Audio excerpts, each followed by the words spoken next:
just bought your first mod vaporizer. Odds are it does look something like this. You get home and you realize, I really don't know a whole lot about this. I bought it, didn't ask a lot of questions. It happens to a lot of us. I did that when I first started. So what I want to do in this video is just kind of break this thing down for you and let's see what makes it tick. How does it actually work? So, let's go.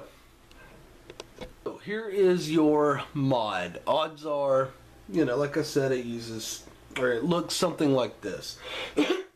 It's an 18650 mod. It's got a hole in the top, threaded hole, where your RDA or rebuildable dripping atomizer goes. On the bottom, you have a locking ring. Your locking ring, and then your button. That's your firing button. That's what makes the battery connect with the top. You pop this off and you've really only got one of two options. You've either got a threaded screw, or you have what this is a floating pin. So that just kind of goes in and out. It will. And on the top side, you can see, let's get a good picture, where that RDA connection, this is the 510 connection, connects with the RDA.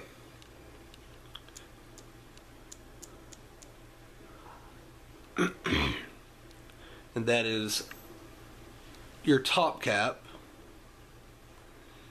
A lot of them do have holes in them for air venting.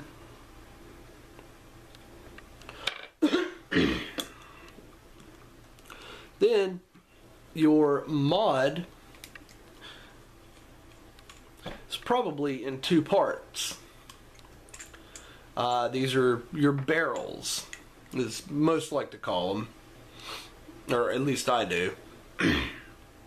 This is so that you can fit either an 18650 battery, like I use, or an 18350 battery, which is a slightly smaller battery. I don't like them. It's a personal preference thing. Once you remove your firing pin, or your firing button, you'll see in the bottom, and again, you'll most likely have some sort of option between a floating pin and a threaded screw. This pushes out when you fire and makes connection with the battery. This is adjustable. It's hard to adjust, but it is adjustable for two different reasons. It's adjustable for the battery slash RDA combination you're using, and it's also adjustable so that you can increase or decrease the length of your throw when you press that button to make that connection. This one has a Delrin insulated ring right here. Insulator ring right here. Has copper connections with a stainless steel facade.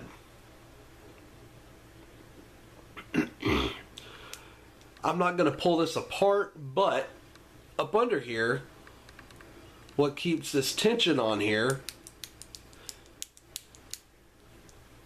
is actually two magnets that their polarities are opposite each other, so they repel. And again, you've got one of two options. You've got your magnet, or you've got your spring. So now let's zoom out, put this thing back together, and let me show you a little bit more. So now we've got our mod pieced back together, and it's looking all pretty. This particular one, the Stingray X, also comes with a little piece, a little copper disc that looks like this. It fits down in this top part where your top cap would normally go. And you may or may not have one with yours, but I'm going to show you how it works anyway.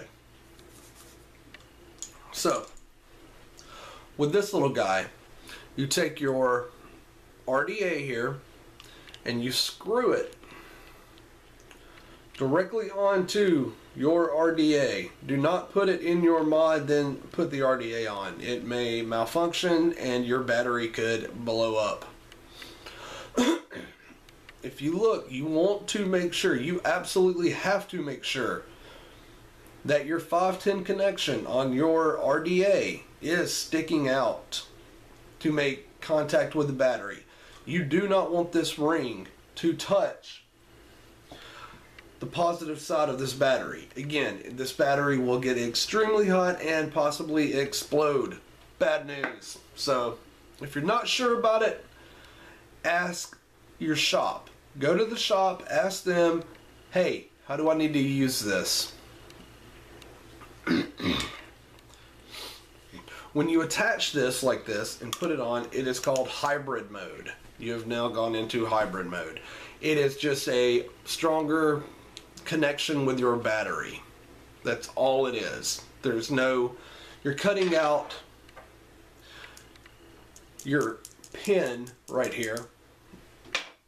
You're cutting out the middleman, essentially, and making a direct connection with your battery. So, with your battery, it is very good depending on, well, it's very good to know what battery you're using. This one right here is a Samsung battery. It's an 18650 Samsung battery, 3.7 volts, 2500 milliamp hours. These are a little beat up here, but they work just fine. These green ones here, I've just got them numbered, so I've got so many of them. 3, whatever. But these are your Sony VTC 4 and 5s. These are probably your most common batteries on the market. I see more of these than anything else. But know your battery. Know your battery before using your mod. It really makes a big difference to have the right battery. It's a lot safer to have the right battery. So, take your battery, always put the positive side up, drop it down in there. Put your top cap on, get it tight and flush with your barrel. Then insert RDA. Your RDA needs to have a flush fit as well with your mod. The way you achieve this is through your firing button.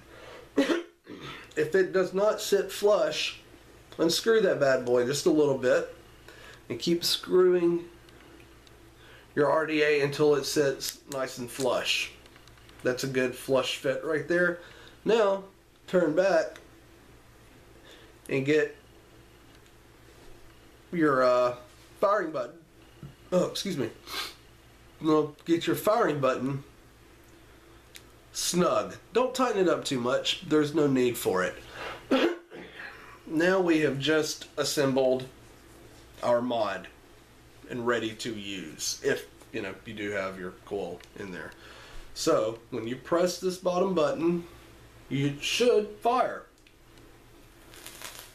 which it does. Easy enough. To make sure your mod does not fire in your pocket, keep this locking ring, that's why this is here. Keep this locking ring pressed against the bottom. Now you cannot fire this thing. When you're ready to use it, unscrew it a little, and again, we're firing. That's your mod. Safe vaping.